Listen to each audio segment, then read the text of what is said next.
I invite you to listen to my original story on the Purple Heart Stories channel and support it with a like and subscription if you enjoy it. The Return of the Wanderer. Chapter 1, Road Dust.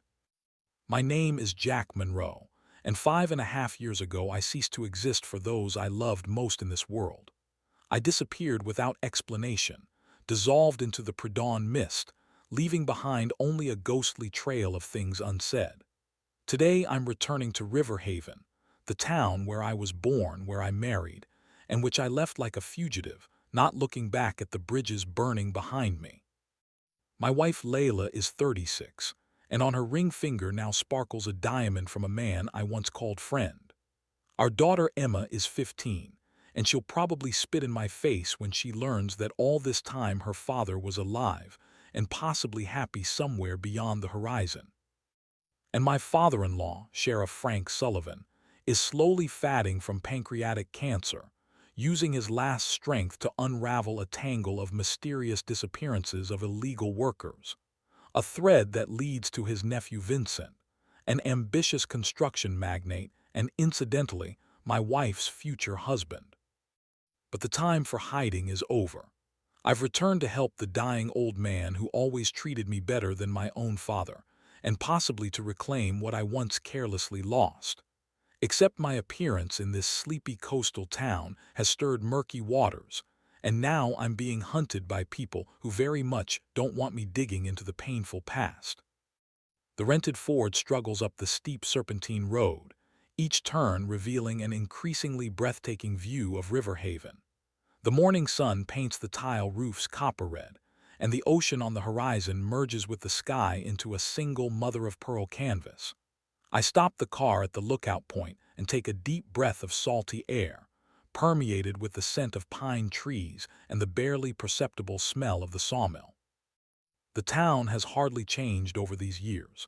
The same neat streets flowing down to the harbor, the same church bell tower piercing the sky with its sharp spire, and the same fishing boats rocking on the waves in the small bay. And yet something intangibly different hangs in the air. Perhaps it's just my perspective that has changed after everything I've seen and experienced. I unconsciously run my fingers along the inside of my wrist, where beneath the sleeve of my worn leather jacket hides an elegant tattoo, the names Layla and Emma intertwined in an intricate pattern. The scar crossing Layla's name reminds me of the last assignment that nearly cost me my life and forced me to disappear. Sometimes I think this scar resembles a line crossing out something that no longer belongs to me. River Haven awakens. Lights come on in windows one by one. The first pedestrians appear on the streets. I start the engine and direct the car downward, toward the main street leading straight to the town hospital, a squat red brick building where I was born 40 years ago and where my father-in-law's life is now slowly ebbing away. The nurse at the registration desk, a young girl with a badge reading Molly, raises a curious gaze to me. "I'm here to see Sheriff Sullivan," I say, and my voice sounds like the creak of unoiled hinges, too low and hoarse after a long silence. "Are you a relative?" she asks, giving me a wary look, lingering on my 3-day stubble and the scar crossing my eyebrow. "Son-in-law," I reply, and the word feels foreign on my tongue, forgotten. Her eyes widen in recognition. "Oh, you're Layla's husband, but I thought—" She falters, realizing the awkwardness of the situation. I stare at her unblinkingly, and the girl shrinks under the weight of my gaze. "Room 215, second floor," she says rapidly, averting her eyes. The hospital corridors are saturated with the smell of antiseptic and inevitability. Under the dim fluorescent lights, they seem like endless tunnels leading nowhere. I climb the stairs, feeling how old wounds respond with dull pain at each step. Hospitals always remind me of Kandahar, of sand getting into wounds, of the screams of the wounded, and the smell of death hanging in the air of the field hospital. I shake my head, driving away unwanted memories. Room 215 greets me with the muted hum of equipment and the smell of medicines. Frank lies on the hospital bed, emaciated beyond recognition, with sharpened facial features and skin stretched over his cheekbones like dried parchment. But his eyes, piercingly blue like ocean waters on a clear day, remain the same, alive and attentive. Those eyes fix on me, and I see a kaleidoscope of emotions replacing each other. Disbelief, anger, relief, and finally, acceptance. Jack, Frank's voice is weaker than I expected, but the commanding notes of a man accustomed to giving orders and seeing them unquestioningly carried out are still audible. A darn ghost in the flesh. Either I'm hallucinating or I've already met my maker. I approach closer and sink onto the worn plastic chair next to the bed. "Hello, Frank. You look terrible, son," he remarks, and wrinkles gather at the corners of his eyes. He's almost smiling.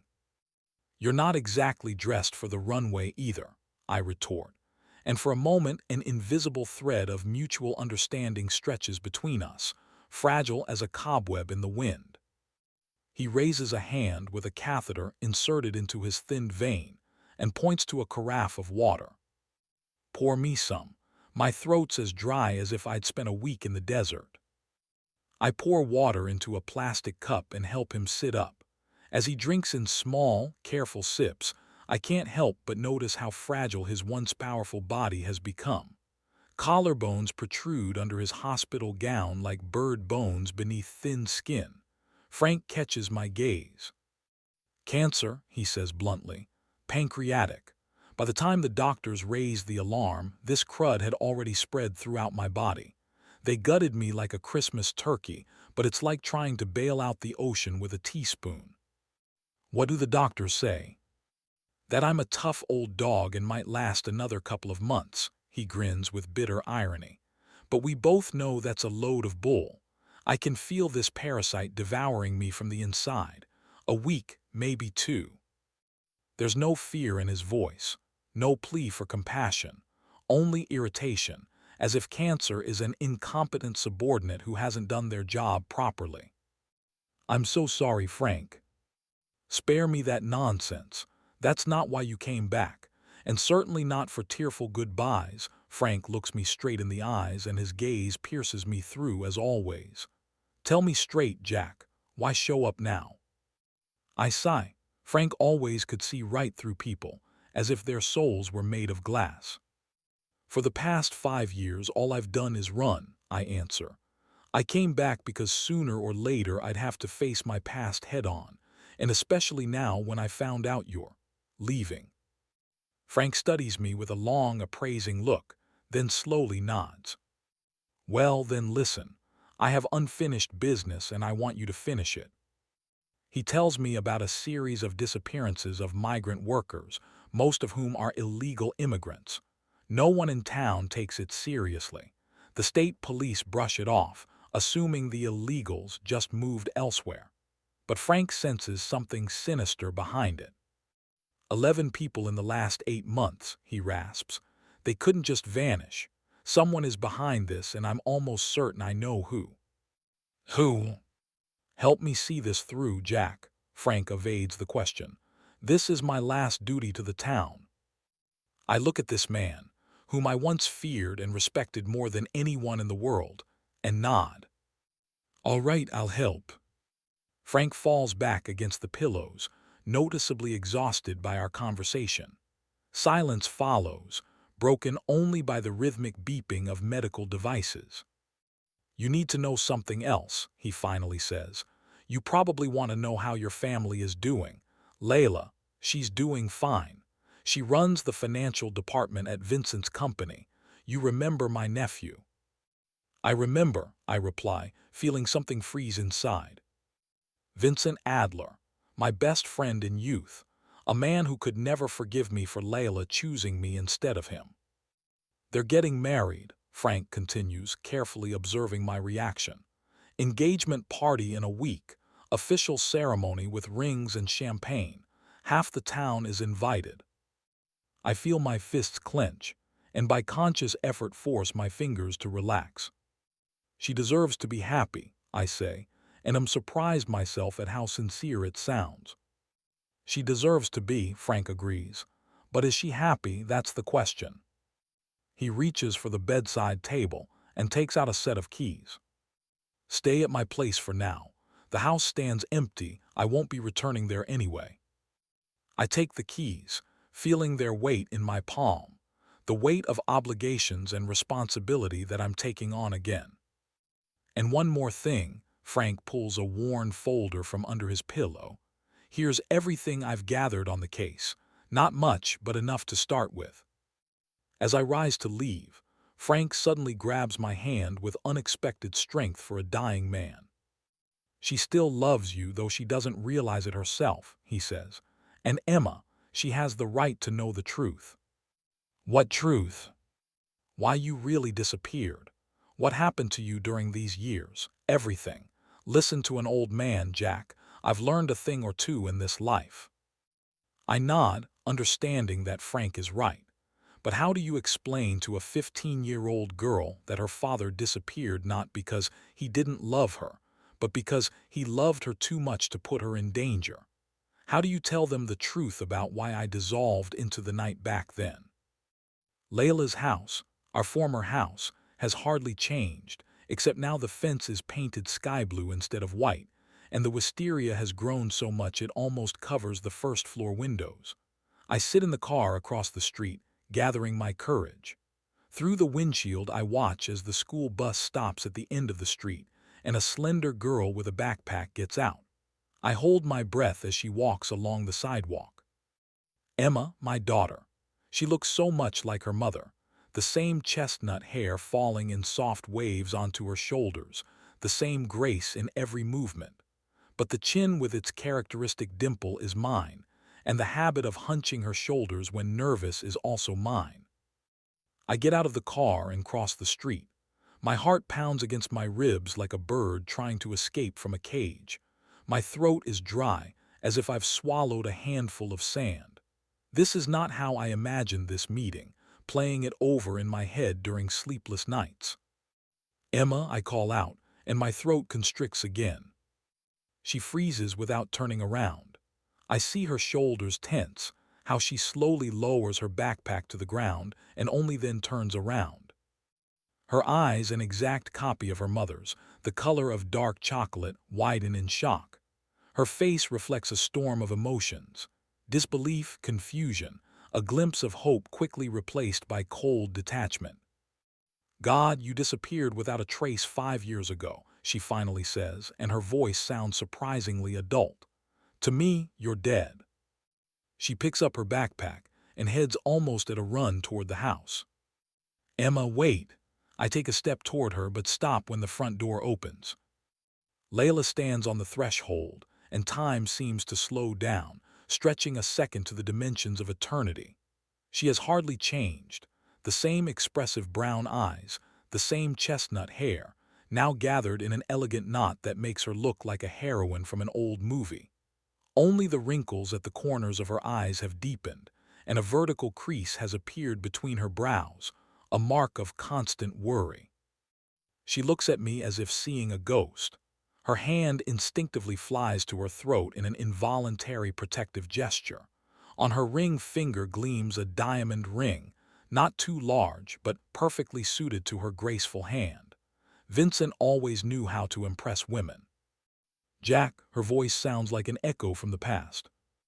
Emma slips past her into the house, slamming the door so hard that the window panes shudder. Layla continues to stand in the doorway like a statue. I slowly climb the porch steps, ready to stop if she asks. She doesn't ask. Instead, she steps back inside, silently inviting me in. The aroma of freshly brewed coffee and home-baked goods, mixed with the barely perceptible scent of jasmine, her perfume, envelops me, resurrecting the ghosts of happy days in my memory. "Come in," she says, and I notice how her hands tremble. The living room has hardly changed either, except now new photographs hang on the walls. Emma at swimming competitions, Emma in her junior high graduation dress, Emma and Layla against the backdrop of Multnomah Falls. And I'm not in any of them. Layla puts 2 cups of coffee on the table. Her movements are automatic, as if she's acting without thinking. "Frank kept saying you might come back," she finally says, but I didn't believe it. I found out through mutual acquaintances that he's dying, I reply. And you came, after 5 years. There's no accusation in her voice, only weariness. I had to disappear, Layla, I say. The last assignment turned into a catastrophe. You know, I worked for a private military company and carried out specific tasks. That time everything went wrong, and the people I worked for, they have long arms and short memories for good deeds. They would have tracked me down, and along with me, you both. I couldn't risk your lives. I had to vanish without a trace so you could sleep peacefully. I had to make a choice, and I made it. You could have trusted us. Let us know you were alive. Her eyes finally meet mine, and I see in them a pain that hasn't subsided in 5 years. We deserve to know you were okay. I remain silent. What is there to say? She's right. I betrayed them with my silence, with my absence. I thought I was protecting them, but in reality, I caused even more suffering. The doorbell interrupts our conversation, and Layla flinches as if waking from a trance. That's probably Vincent, she says. He promised to stop by after work. Of course, who else? She opens the door, and a tall figure in an impeccable business suit appears in the doorway. Vincent Adler always knew how to make an impression. Dark hair with silver streaks at the temples only makes him more attractive, and the wrinkles at the corners of his eyes add solidity. He looks like a damn congressman from a campaign poster. In his hands is a bouquet of dark burgundy roses, exactly the kind Layla loves. Darling, he freezes upon seeing me. His face distorts for a moment, but he quickly composes himself. Jack Monroe, what a surprise. There's not a gram of sincerity in his voice. He embraces Layla's waist with a gesture that seems both protective and possessive, and extends his hand to me. Didn't expect to see you, old man, especially in such condition. We'd already buried you. By law, you're considered missing. We have a new life now. Hello, Vince, I reply, shaking his hand. Glad to see you're still criticizing other people's wardrobes. He smiles, but the smile doesn't reach his eyes. Let me guess, you came to say goodbye to Uncle Frank. Sad story, but he's a fighter despite what the doctors say. Yes, Frank is a real fighter, I agree, and he won't back down until he finishes what he started. Vincent raises an eyebrow questioningly, but decides not to clarify what I mean. Instead, he turns to Layla. Honey, I've reserved a table at the Azure Shore for 8. I hope you and Emma can join. He demonstratively checks his watch. You'll have time to get ready. Layla looks confused. Her gaze darts between me and Vincent. Of course, she finally says. I'll just let Emma know. Splendid, Vincent smiles, but his eyes are cold when he looks at me. It would be nice to invite you too, Jack, but I'm afraid this is a family dinner, and the dress code is strict. Some trains leave forever, you understand. I get the hint and stand up. Thanks for the coffee, Layla, I say. I'm staying at Frank's if you want to talk. She nods, still avoiding meeting my eyes. Vincent walks me to the door, still keeping his arm around Layla's waist. Have a good evening, I say as I leave, feeling his gaze burning through my back. Frank's house greets me with the smell of dust and abandonment. I drop my bag in the hallway and go to the living room. Everything here is as if the owner has just stepped out and will return at any moment.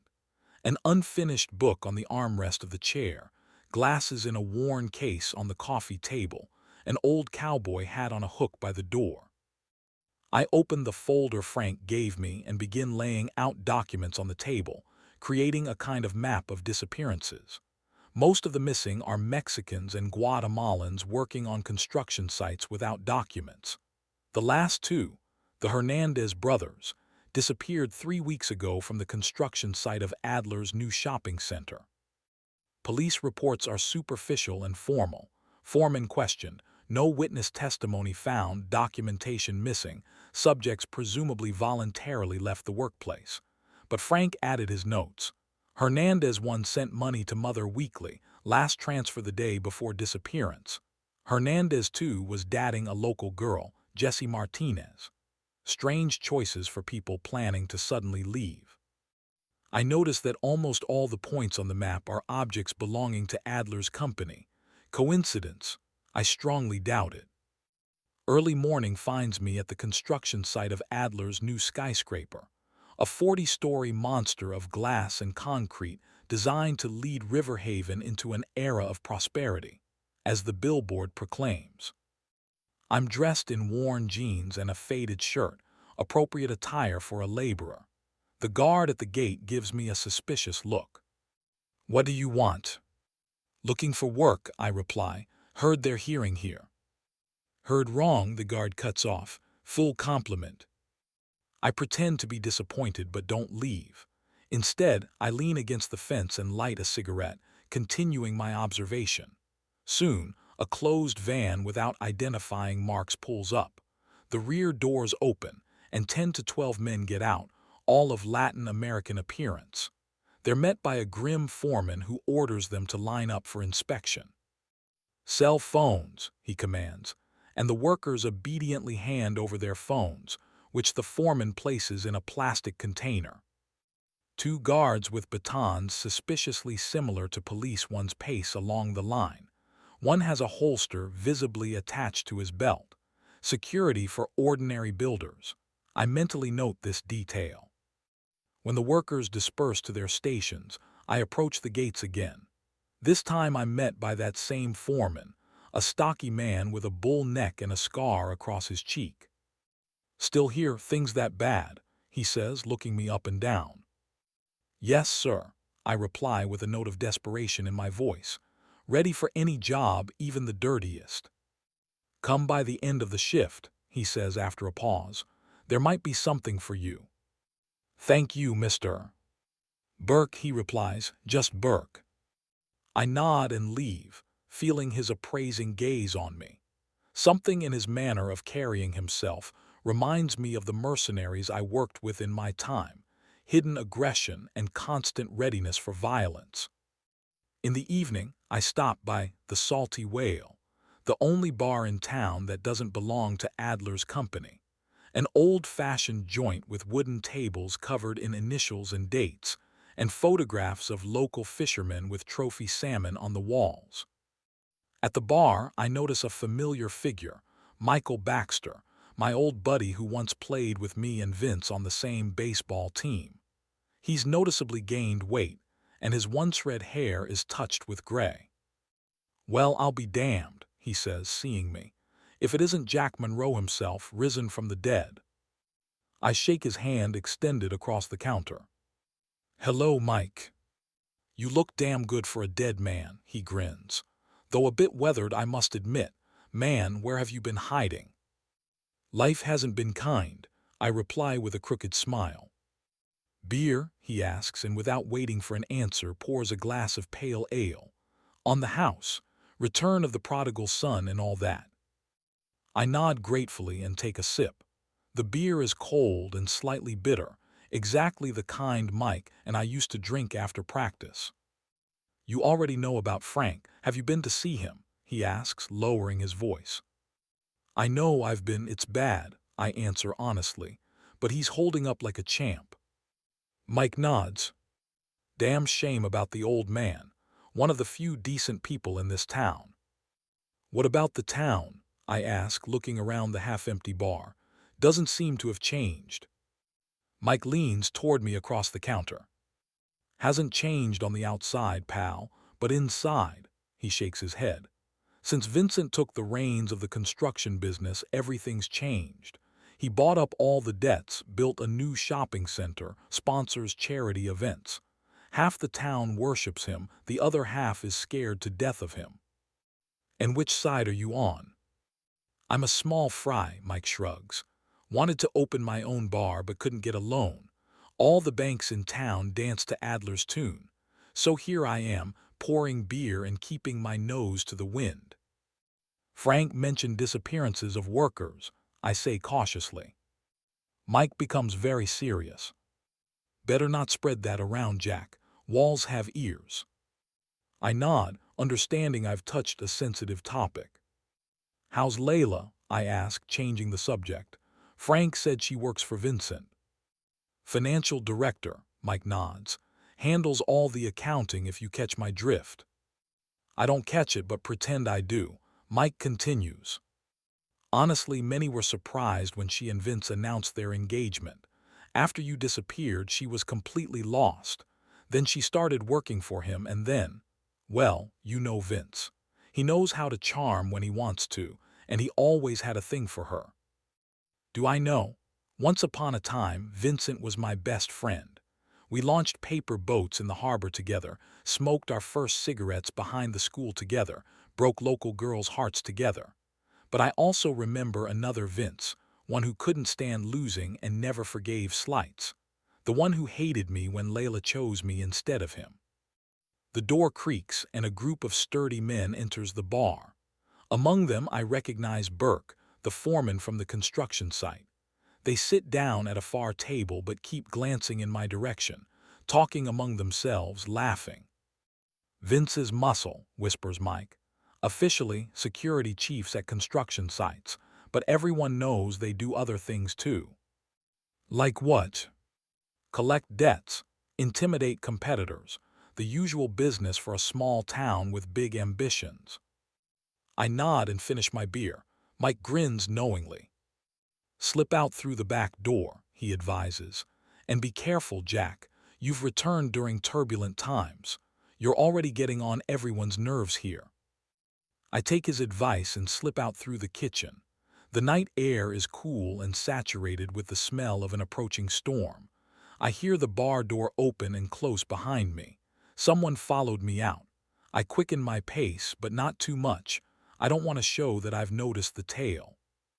On the deserted street, I see a reflection in the pharmacy window. A black SUV moving slowly several meters behind me with its headlights off. I turn the corner, and the car turns too. Frank's house is very close, but I don't want to lead the tale directly there. Instead, I abruptly change direction and head for the abandoned cannery on the outskirts. If they want to talk, better to do it there where there are no witnesses. Both for them and for me. Chapter 2: Marsh Lights. The morning light mercilessly exposes the cartography of my scars as I examine my reflection in the foggy bathroom mirror. For 5 years I was a ghost, an incorporeal shadow gliding along the sidelines of other people's lives. Now I'm trying to become a human of flesh and blood again, for a 15-year-old daughter who looks at me like a traitor, for a wife preparing to bind her life to my former best friend, and for a dying sheriff who entrusted me with his last investigation. But how to become the former Jack Monroe if I can't even remember what he was like? I run my palm across the foggy glass, leaving a damp trail on it, resembling a bloody stroke of fate, like a signature under the sentence I pronounced upon myself when leaving Riverhaven 5 years ago. Riverhaven School, a 2-story red brick building surrounded by old maples, hasn't changed since I myself pored over textbooks at its desks. I park the Ford on the opposite side of the street and wait for the final bell to ring.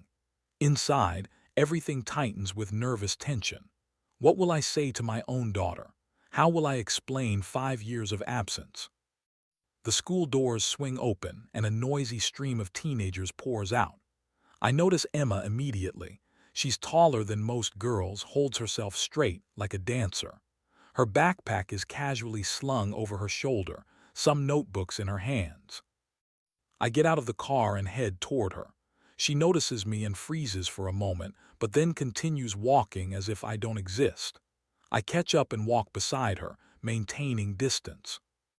Hi, Emma, we didn't have a chance to talk yesterday. I address her, feeling incredibly awkward.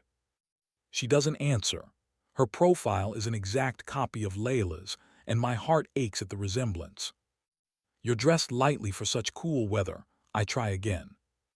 Seriously, she says for the first time, not looking at me. You disappear for 5 years and then talk about the weather. For the next few minutes, we walk in silence, but it's no longer the hostile silence of before. Do you still like strawberry ice cream? I ask. She raises her eyebrows in surprise. You actually remember that? I'm your father, I simply reply. I know that at 6 you were afraid of the vacuum cleaner because you thought it could suck up your fingers, and that you had a favorite stuffed panda named Mr. Sniffle. Mr. Bamboo, she corrects me. His name was Mr. Bamboo. Right, Mr. Bamboo, I smile, with a torn paw that your mom sewed back on 3 times. I almost physically feel the ice between us melting. But then a gleaming black Merced stops by the school, and Vincent gets out. The perfect suit has been replaced by a cashmere sweater and khaki pants, but he still looks impeccable. Emma, he calls out, did you forget you have swimming practice today? Emma's expression immediately changes. Openness is replaced by something like pride and defiance. Uncle Vincent pays for all my lessons, she informs me in a tone seemingly designed to hurt me as much as possible. Vincent approaches us, smiling, but his eyes remain cold. Jack, he nods, I hope you don't mind me taking Emma. She has important training before the state championship. Our girl is a real champion. He embraces Emma's shoulders with a possessive gesture, looking straight into my eyes with a barely perceptible smirk. Of course I don't mind, I reply, trying to smile at my daughter. We'll talk another time. But Emma is already getting into Vincent's car, demonstratively not looking back. Vincent lingers for a moment. You know, Jack, he says quietly, sometimes the best thing you can do for family is to leave. You made the right choice 5 years ago. Don't ruin it now. I watch as the black Mercedes takes my daughter away and a dull rage rises inside me. But I've long learned to control such emotions.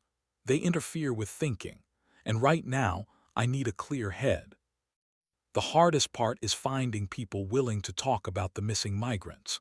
Fear in this town is diffused in the air like morning fog over the harbor.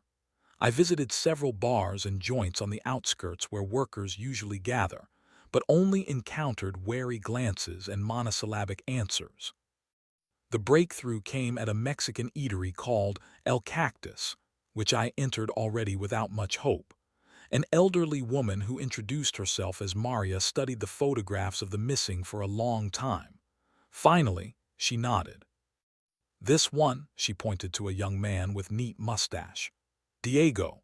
He came here every Friday, sent money home through Western Union, very caring for his mother and younger brothers. When did you see him last? 2 months ago, she answered, lowering her voice. He said he was working on a large construction site. They pay well, but they take them somewhere outside of town and they take away their phones. He was scared, wanted to leave. I told him to be careful. Her voice broke. And a week later his cousin came to say Diego had disappeared. Do you know which construction site exactly he worked at? She shook her head but then added, but I heard from others that workers are recruited by a man named Burke. He has a scar across his entire cheek. Burke, the same foreman from Adler's construction site. In the evening, I parked near the construction site and waited. Around 7, the same van without identifying marks pulled up. The workers loaded into it and the vehicle moved off. I followed, keeping a safe distance. The van left town and turned onto a dirt road leading to old warehouses. Previously, there was a cannery here, but about 10 years ago it went bankrupt, and the territory fell into disrepair. I left the car on the roadside and proceeded on foot, staying in the shadow of trees. The complex consisted of several half-ruined buildings surrounded by a fence with barbed wire. 2 guards with automatic weapons stood at the gates, too serious armament for ordinary warehouse security. Waiting until dark, I circumvented the perimeter looking for a weak spot. Years of special operations weren't in vain. I knew how to become invisible in the darkness. Finding a section where the fence was slightly bent, I climbed over it and silently moved toward the main building. A dirty window at ground level led to a basement room. Wiping the glass with my sleeve, I saw what I expected and still was shocked. A large room with a bare concrete floor on which people lay scattered. Men of different ages, from very young to elderly, slept on thin mattresses without bedding. The air, even through the glass, seemed stuffy from numerous bodies. I took out my phone and took several pictures.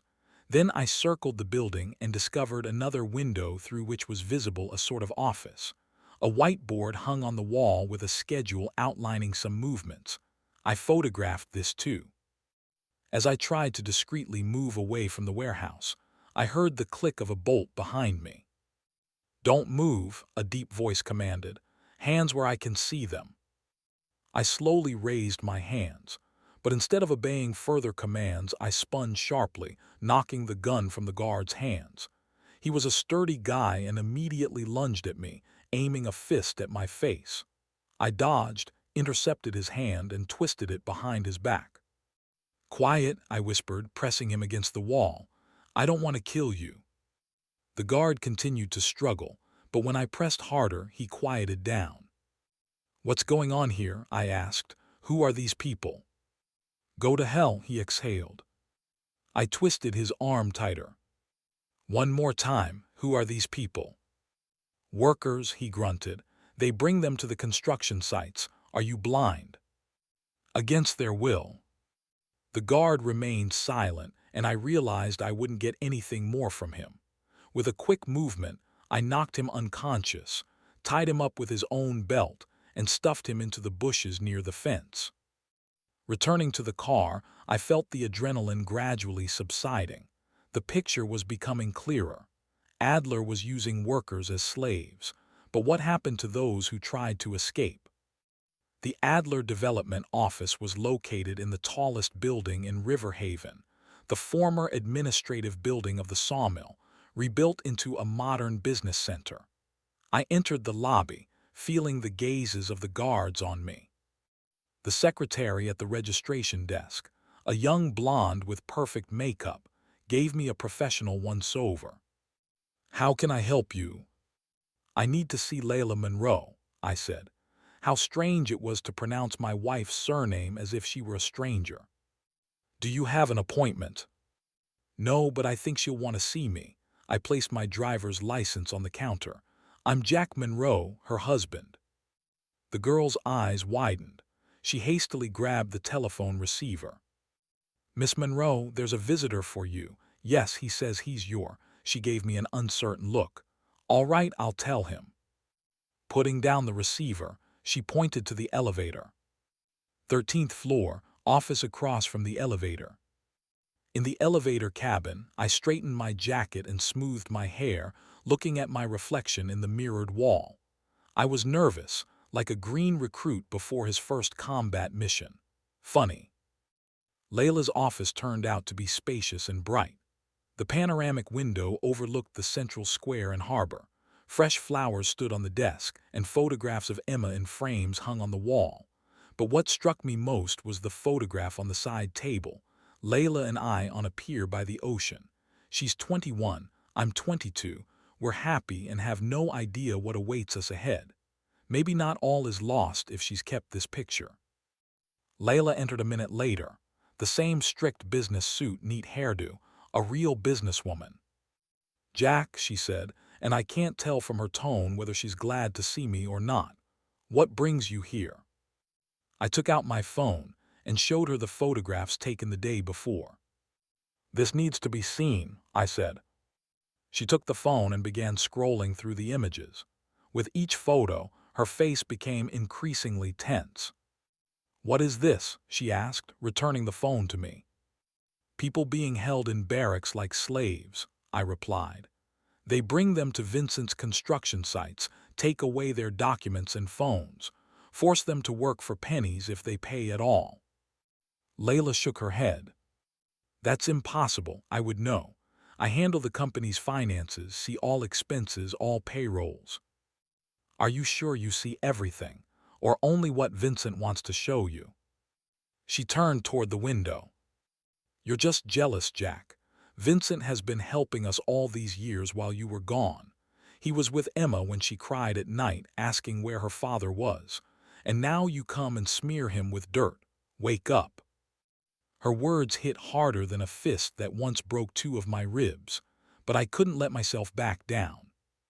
Listen, Layla, I know I hurt you, and I deserve your hatred, but this isn't about me right now. These people are really disappearing. Some of them appear to be dying, and Vincent is somehow involved in this. You don't know Vincent, she replied sharply. He's changed since you left. He worked hard, built this business from scratch. He donated to charities, sponsored the school, helped Dad with medical bills when insurance didn't cover treatment.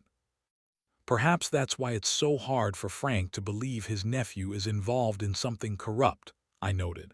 But so far, the evidence points directly to him. Layla shook her head again, but I noticed a shadow of doubt that flickered in her eyes. Check the accounts, I asked. Those related to these projects. I handed her a list of addresses where people had disappeared. Just see if there's anything unusual. I can't spy on my fiancé, she objected, but took the list. Not on your fiancé, on your boss. Those are different things, Layla. She folded the sheet and tucked it into her jacket pocket. Fine, I'll just take a look, she said. But stay away from Vincent, Jack. He's an influential man in this town. He can make your life unbearable. I smiled. Believe me, my life has been pretty unbearable these past 5 years. I sensed something was wrong immediately upon driving up to Frank's house. A black SUV, the same as the one that had followed me the day before, slowly drove past as I turned onto the driveway. The front door hadn't been broken, but I clearly remembered locking it with 2 turns of the key, and now the lock was open. Cautiously entering, I noticed the signs. Someone had rummaged through Frank's papers, scattering them on the table, and gone through the drawers in the bedroom dresser. But worst of all was the bathroom mirror. On it, with lipstick or something similar, was written, "Get out while you're still in one piece." I methodically checked the other rooms. Nothing was missing, but the feeling of invasion into personal space was vile, as if someone had crawled under my skin through the house. In the evening, I went to another bar on the outskirts of town, hoping to find more witnesses. The place was musty and empty, only the bartender wiping glasses and a couple at a far table sipping beer. I ordered whiskey and began asking the same questions as before. The bartender was uncommunicative, but at some point his gaze darted to the door behind my back, and I knew it was time to leave. Outside it had already grown dark. I headed for my car, feeling 2 men following me. One, a hulk with a boxer's face, the second, skinny, but with that special look of a man who knows where to hit to make it hurt more. I pretended not to notice them, but instead of getting into the car, I walked past it, turning into a narrow passage between buildings. Exactly what they need, a dark, deserted place. I pretended to only now notice them and quickened my step as if in panic. This encouraged them. They rushed after me, and when we reached the darkest spot in the alley, the big guy called out, "Hey Monroe, hold up." I turned around, feigning fear. "Who are you? What do you want?" "Burke sends his regards," said the skinny one, and a knife gleamed in his hand. "Says you're poking your nose where it doesn't belong." "Guys, I'm just looking for work." I backed away, pretending not to notice the big guy circling behind me. "Looking for work, he says," chuckled the skinny one. "We'll give you some work right now. You'll be laid up in the hospital." He lunged at me with the knife, but I was ready. Dodging the blow, I caught his arm and twisted his wrist until it cracked. The knife clattered to the asphalt. The skinny guy howled, but immediately received a knee to the solar plexus and slumped to the ground, gasping for air. The big guy turned out to be nimbler than I expected. He managed to catch me with a powerful blow to the shoulder. Pain shot through my entire body, but I turned and responded with a series of quick strikes to the throat, to the groin, to the knee. He collapsed like a felled tree. I crouched next to him, squeezing his throat. "Who sent you?" I asked. "Only the truth." "B. Burke," he croaked, "told us to teach you a lesson." "Why?" "Don't know, said you're poking around where you shouldn't be." I loosened my grip, and he gulped air greedily. Tell Burke that next time he'll have to come himself, and to prepare for a serious conversation. I left them in the alley and quickly departed. My sixth sense told me the investigation was beginning to bear fruit, and that meant the danger would only increase. Emma sat on the edge of the bed, examining a photograph she found under a stack of papers on her mother's desk. The photo showed people sleeping on a bare floor in some basement room. The photo was dark and blurry, but even so it was clear in what terrible conditions these people were living. She turned over the phone and saw other images. A schedule on a whiteboard, some notes, men being unloaded from a van at a construction site. Emma knew her mother had met with her father at the office. After his visit, Layla was beside herself, distracted, pensive. And in the evening, the daughter saw her mother looking at some files on her laptop, then quickly closing them when Emma entered the room. What if her father wasn't lying? What if Uncle Vincent really was involved in something bad? No, that couldn't be. Uncle Vincent is the best person she knows. He was always there when she felt bad, bought birthday presents, took her to Disneyland, paid for swimming lessons. He couldn't be a villain. Emma looked at the photograph again. But if all this was untrue, why was her father so certain? And why was her mother studying some secret files? She needed to find out for herself. Prove that her father was wrong, that he just wanted to win her mother back and was deliberately smearing Uncle Vincent. And the best way to do that, check in person.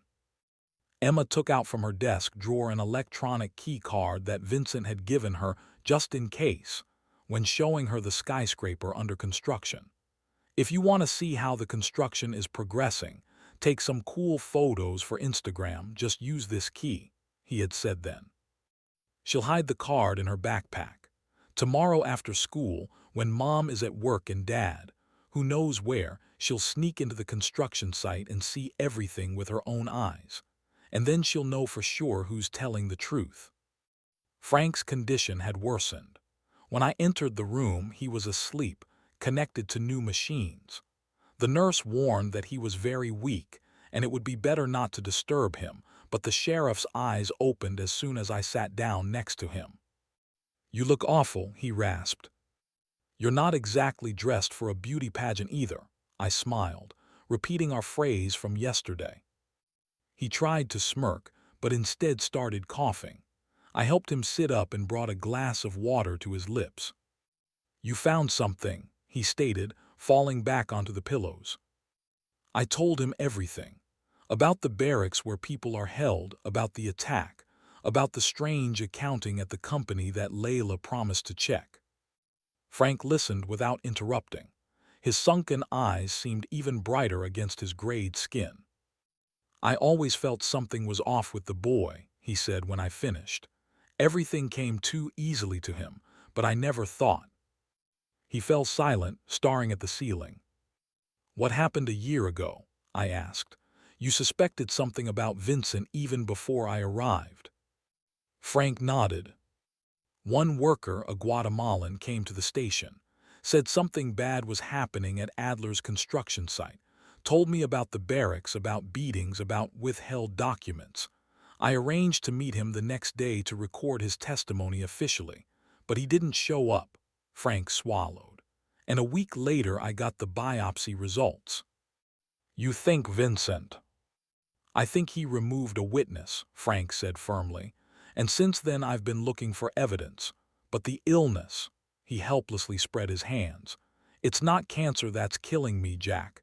It's the thought that I raised a monster and didn't notice it." I remained silent, not knowing how to comfort this strong man, broken not so much by illness as by the realization of his own blindness. Frank suddenly reached for the bedside table and took out a worn leather box. "I got you a temporary appointment as deputy sheriff," he said, opening the box. Inside lay a badge and service pistol. "Now you can act officially." I took the badge, feeling its weight in my palm. "This is a big responsibility, Frank." "I know, son," he replied, but I always believed you could handle it, despite our past disagreements. As I was leaving, Frank suddenly called after me. Jack. I turned around. He looked at me with some new clarity in his gaze. I was always proud of you, he said, and when you disappeared, I thought I had misjudged you, but now I see I was right initially. I nodded, not trusting my voice, and left the room. In the corridor, I was overcome by a strange mixture of sadness and determination. Frank is dying, but his case will be completed. I'll see to that. Chapter 3: Crossfire. Sometimes life moves as if in slow motion. Like that time in Fallujah when a sniper bullet passed a millimeter from my temple. I saw its trail in the haze of heated air, heard its whispering whisper right by my ear. This evening, time slowed down again to a terrifying clarity. The phone in my hand, my daughter's trembling voice. Dad, I'm at Vincent's construction site. They shot someone. They're coming after me. Connection lost. Dial tone. Emptiness. And then time lurched forward, turning into a blurred spot of adrenaline, fear, and rage. I'm somewhere in the middle of this flow, trying to make it in time, trying to save the only thing I never stopped loving, my daughter. And if to do this I have to remember everything I tried to bury, and become again that Jack Monroe whom I sent into oblivion 5 years ago, so be it. Emma pressed herself against the wall, afraid to breathe too loudly. A flashlight beam slowly slid along the dimly lit corridor, picking out dust clouds, scraps of building materials, splashes of dried paint on the concrete floor. The guard walked unhurriedly, methodically, like a predator stalking prey. "Come out, girl," he called with false concern in his voice.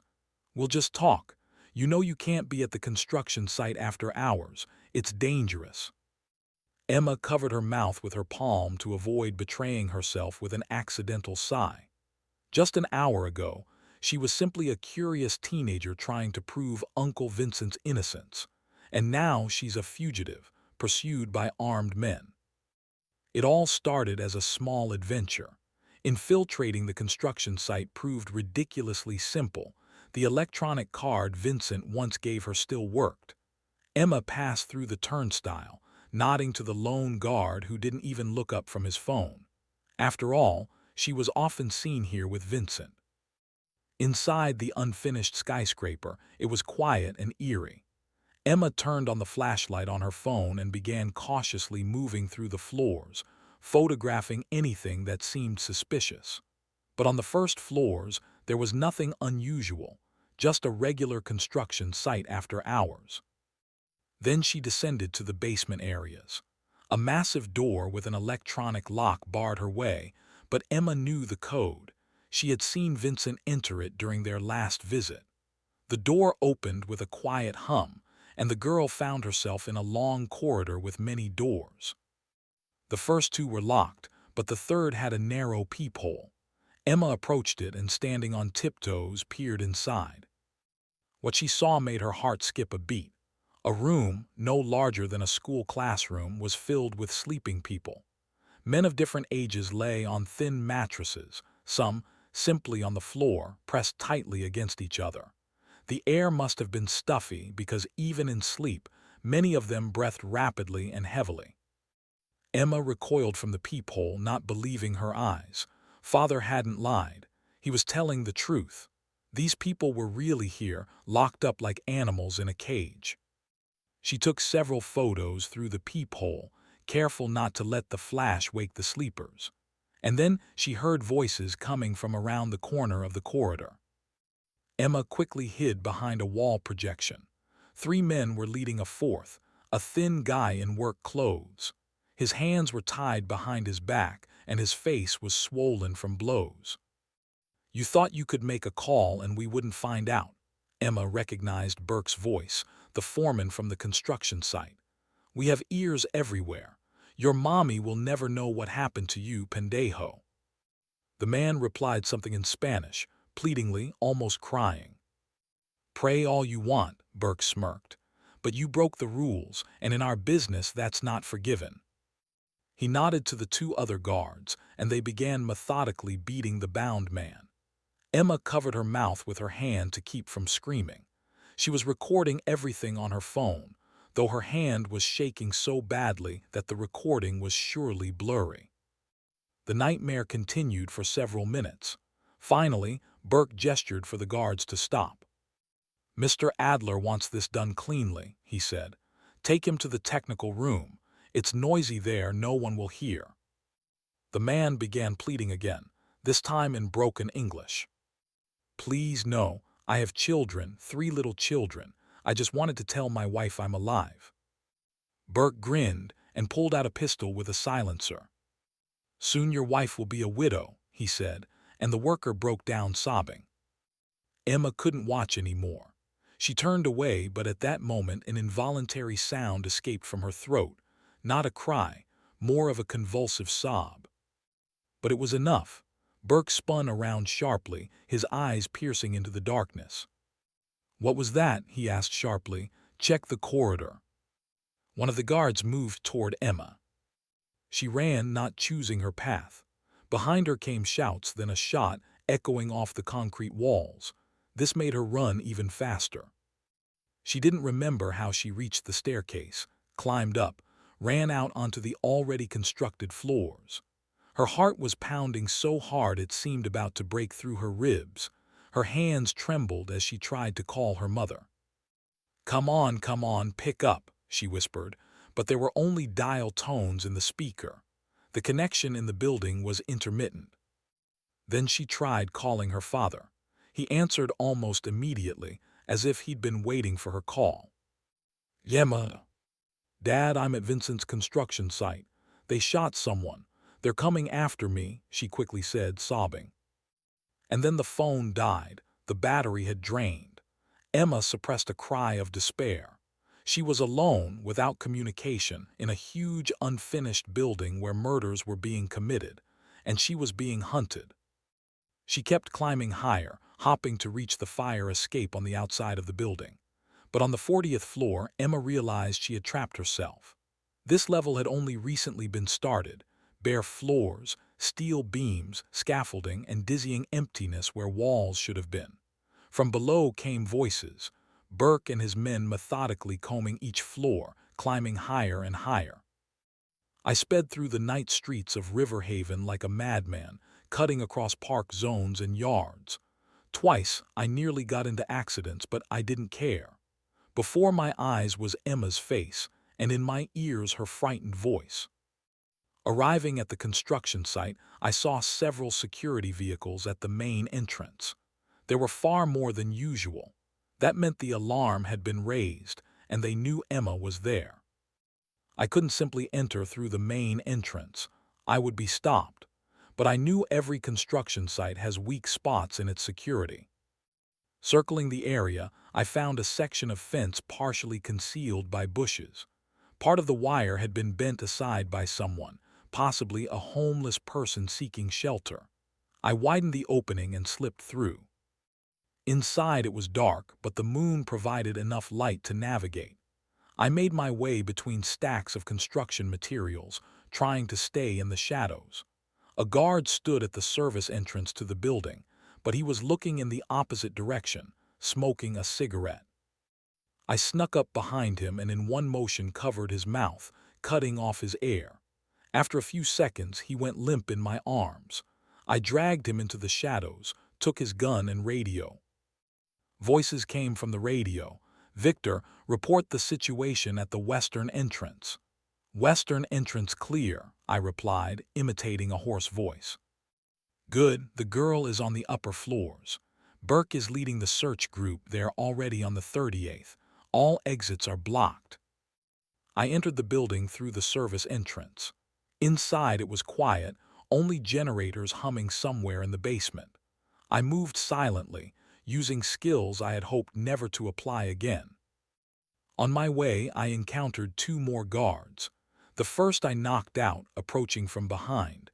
The second managed to turn around but wasn't prepared for my speed. A blow to the solar plexus, then to the temple, and he collapsed onto the concrete floor. I climbed the stairs, skipping 2 steps at a time.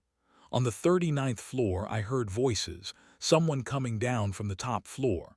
I pressed myself against the wall, ready to attack. "She's cornered," came from above. Burke said to cover below in case she tries to jump onto the scaffolding. Two men passed by me, not noticing me in the darkness. I let them get a little distance away, then climbed to the 40th floor. The huge space was flooded with moonlight penetrating through the missing walls. Wind whistled between steel beams, creating an eerie melody of a night nightmare. I saw Emma almost immediately. She stood at the very edge where a wall should have been, surrounded by three men. One of them was Burke, his gun pointed at my daughter. "Come on, baby," he was saying. "Just give me the phone and maybe we'll decide you didn't see anything." "I already sent all the photos to my father," Emma was bluffing, though I knew her phone had died. "He's ex-military. He's already on his way here." Burke laughed. "Your daddy, military, that bum who was hanging around the construction site. He won't even get past the guard." "You'd be surprised," I said, stepping out of the shadows. All three spun around sharply. Burke's face contorted with rage. "Monroe, what the hell, get him." Two guards rushed at me. The first received a blow to the throat, the second to the knee. I moved like a well-tuned mechanism, calibrated by years of training and real combat operations. They had no chance. Burke fired, the bullet whistling a millimeter from my ear. I dived behind a steel beam. Emma screamed. "Dad!" "Duck, Emma," I shouted, peering out from behind my cover. Burke grabbed Emma, using her as a human shield. The gun pressed against her temple. "Drop your weapon, Monroe, or I'll blow her brains out, I swear to God." I slowly put down the gun and raised my hands. "Let her go, Burke." "No, buddy, I knew you could cause problems, but I didn't expect this. Military, huh, or something like that," he snorted. "Mr. Adler will be disappointed. He tried so hard for your wife and daughter, and you ruined everything." One of the guards I had knocked out was starting to come around. He reached for a gun lying nearby. Emma, seeing this, suddenly broke free from Burke's weakened grip and pushed a heavy construction cart at her guard with all her might. The cart rolled with a crash and pinned the guard's hand. He howled in pain. But the victory was short-lived. Vincent, pulling himself up, was back on his feet. A gun gleamed in his hand. "You'll both die," he hissed, aiming at Emma. Without thinking, I lunged to intercept. A shot rang out and I felt an impact in my chest. But even as I fell, I managed to land one last blow on Burke, right to the jaw with all the strength of desperation. The blow threw him backward, right onto a weakened section of scaffolding. There was a crack, and part of the structure collapsed. Burke hung by one hand over the 40-story abyss. Overcoming the pain, I crawled to the edge. Our eyes met. In his gaze was a mixture of fear and hatred. "Give me your hand, Burke," I rasped, extending my palm. "It's not too late." For a moment it seemed he would accept help, but then his face twisted into a smirk. "Better to die than be indebted to you," he said, and released his fingers. I watched as his body fell, becoming smaller and smaller until it became a dot below. Emma ran to me, her face distorted with horror. "Dad," she cried, "Dad, don't die." I tried to smile at her, but darkness was already creeping in from all sides. The last thing I remember, her face above mine, rain washing away blood, and the distant sirens of police cars. White ceiling, the smell of antiseptic, the beeping of machines. I was in a hospital, alive. Turning my head, I saw Layla dozing in an armchair next to the bed. On the adjacent chair sat Emma, reading a book. Noticing I was awake, she rushed to me. "Dad," her eyes filled with tears, "you woke up." Layla awoke, blinking in confusion. When she saw me, her face lit up with relief. "Jack," she exhaled, squeezing my hand. "The doctor said you were lucky. The bullet passed a millimeter from your heart." "How long?" My voice was hoarse. "How long was I unconscious?" "2 days," Emma answered. "You lost a lot of blood." I tried to sit up, but sharp pain pierced my chest. Layla gently pressed on my shoulder, making me lie back down. "You need to rest," she said. "It's over, Jack." "What happened?" I asked. "The workers, the evidence." "The state police arrested all of Vincent's accomplices," Layla said. "Your workers are safe. They've been housed in a temporary shelter. They'll be given witness status while the investigation is ongoing." "And Frank, does he know?" Layla and Emma exchanged glances. "He doesn't just know," said Emma with a smile. "He's here." She went to the door and opened it. Frank wheeled into the room in a wheelchair, connected to an IV drip. He looked emaciated, but his eyes shone with life. "You did it, son," he said, coming up to my bed. "Now I can go in peace." "Don't talk like that," I hoarsely replied. "You'll live a while yet. You'll see me learning to walk on crutches again." Frank smiled. "Maybe," he said, though we both knew his days were numbered. "But even if not, I'll die happy, knowing I'm leaving my daughter and granddaughter in good hands." Emma came to me and took my hand. "But you won't go anywhere, right, Dad?" There was hope in her eyes. I looked at my daughter, then at Layla, who was waiting for my answer with bated breath. "No," I said firmly, "if you'll let me stay." A month flew by like a single day.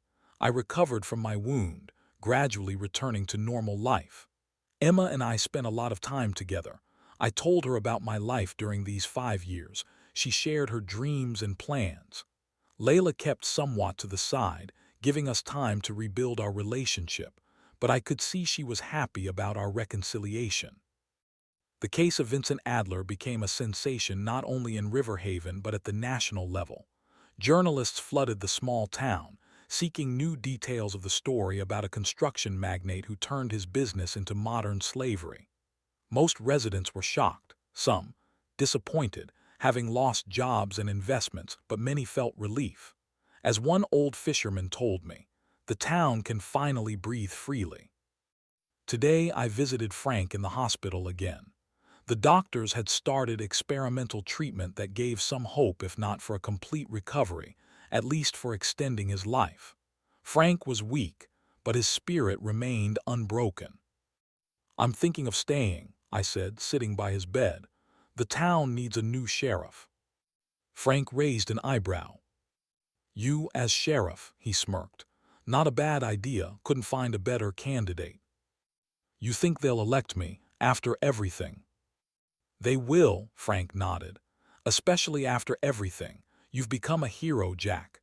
You exposed a criminal network, saved people, risking your own life. People need someone like you, especially now when the town needs to be reborn." There was a knock at the door. It was Emma. "Hi, Grandpa," she said, kissing Frank on the cheek. "Dad, didn't you forget? I have practice today." "Of course not," I stood up. "Frank, I'll stop by tomorrow." "Go," he waved his hand. "Don't keep your daughter waiting." When we left the hospital, Layla was waiting for us at the entrance. She had exchanged her strict business suit for jeans and a light blouse, which made her look younger and somehow more vulnerable. "I thought maybe after Emma's practice we could go somewhere together," she suggested. "We have things to talk about." I noticed she was no longer wearing her engagement ring. For the first time in a long while, I felt hope. "With pleasure," I replied. As we were getting into the car, a light, warm rain began. Drops gently tapped on the car roof, washing away dust, cleansing the air. It seemed to me they were washing away the last traces of our town's dark past, and perhaps our families. "Welcome home, Jack," Layla said quietly as we pulled away. I looked at her, at Emma settled in the back seat with earphones in, at the hospital where Frank was fighting his illness, at the town spread out below the hill. And for the first time in many years, I felt I had truly come home. If you enjoyed this story, don't forget to like it, subscribe to the author's channel, and share your impressions in the comments. Thank you. If you enjoyed this story, support the author with a like, subscribe to the channel, and share your emotions in the comments. Thank you.